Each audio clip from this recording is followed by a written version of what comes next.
See, Red taught by example. He didn't, except rarely, take you into the corner, you know, and get in your face and tell you this stuff. He, on the one hand, he would be like that, and on the other hand, he wasn't likely to say, "Now watch this," either. He had very subtle ways of being an influence.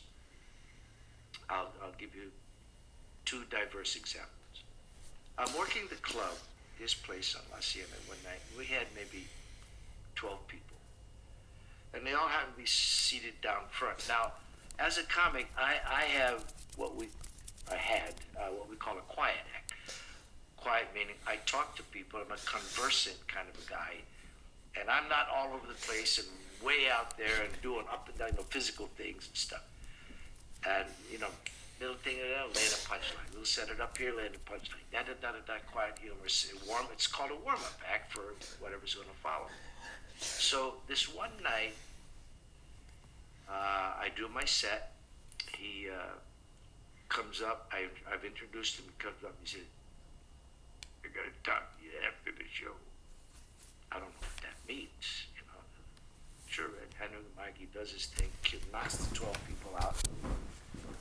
And long story short, he takes me to the back of the room. He says, "Now look here, I want you tonight.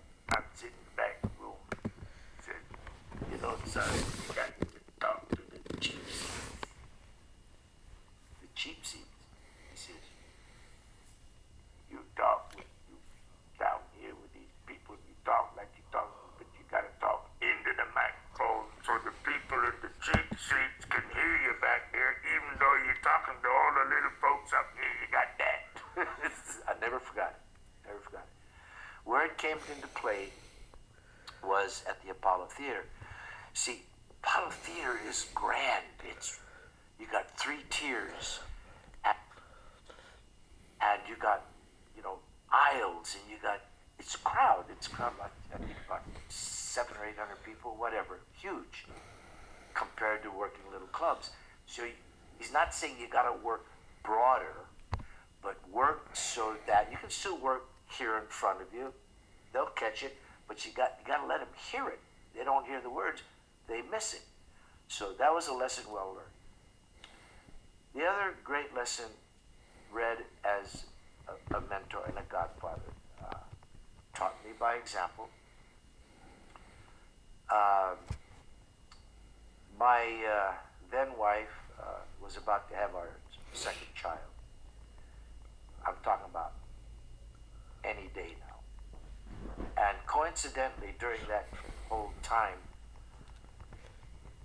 over about the previous 8 weeks or something like that, we weren't being evicted, but I refused to.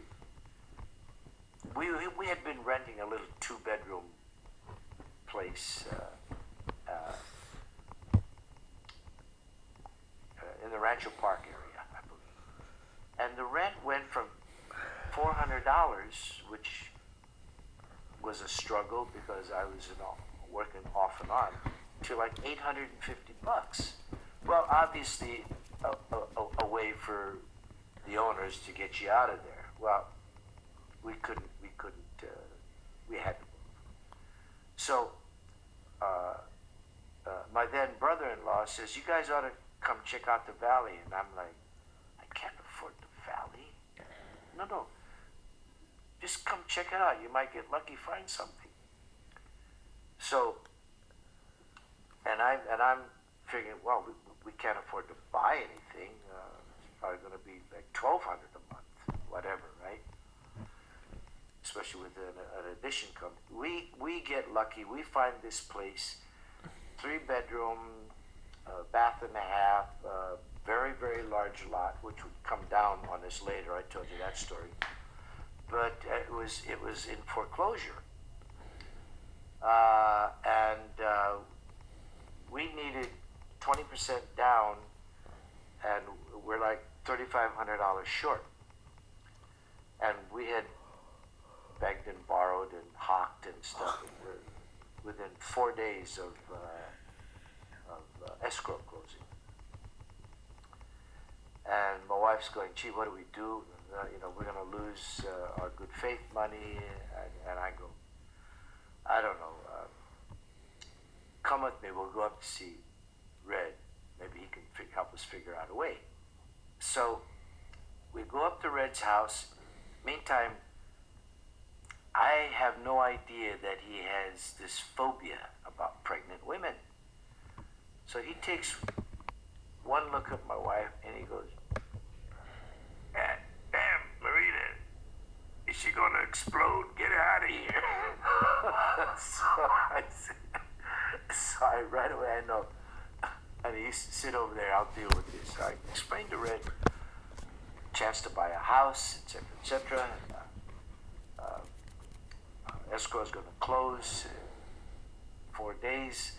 I'm $3,500 short, and I'll work it off. I'll pay you back any way I can, etc. So he said, $3,500. Ain't got no small change on me right now, but calls his secretary over with a thumb snap to bring me my checkbook. So he's writing the check. Pat Morita, $3,500. And as he's writing, before he signs his name, he says, now look here.